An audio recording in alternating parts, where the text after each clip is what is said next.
తదుపరి మిథున రాశి.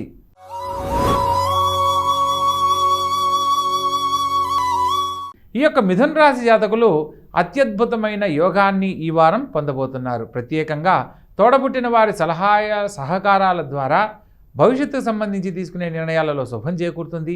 విద్యార్థులు మాత్రం అత్యధిక శ్రద్ధ ద్వారా మాత్రమే ఉన్నతమైన విద్యను, పరీక్షల్లో ఉన్నతమైన మార్కులు సాధించే అవకాశం ఉంటుంది. ప్రత్యేకంగా తల్లిగారితో వాదోపవాదనలకు వెళ్ళకూడదు. ముఖ్యంగా ఆరోగ్య విషయంలో ఒకటి జాగ్రత్తలు పాటించాలి.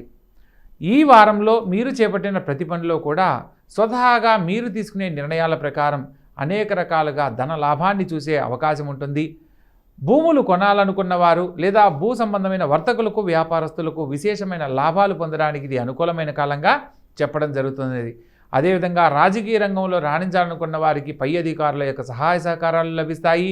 విదేశాలలో స్థిరపడాలనుకున్న వారికి నూతన విద్యలు అభ్యసించడానికి చేసే ప్రయత్నాలన్నీ అనుకూలిస్తాయి. విదేశాల నుంచి శుభవార్తలు వినే అవకాశము లభిస్తుంది. ప్రత్యేకంగా నూతన వ్యాపార ప్రయత్నాలకు ఈ వారం అత్యంత అద్భుతమైన కాలంగా చెప్పడం జరుగుతుంది.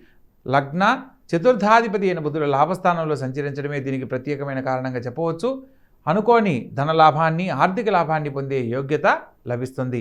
కాబట్టి ఈ రాశి వారికి మొత్తం మీద షష్టమ స్థానంలో చంద్రగ్రహ సంచారం చేత ప్రతిరోజు ఓం నమఃశివాయ అని శివమంత్రాన్ని, శివ పంచాక్షరి మంత్రాన్ని పఠించడము, శివాలయ సందర్శనం ఈ వారం అత్యంత యోగదాయకమైన ఫలితాలను ఇస్తుంది.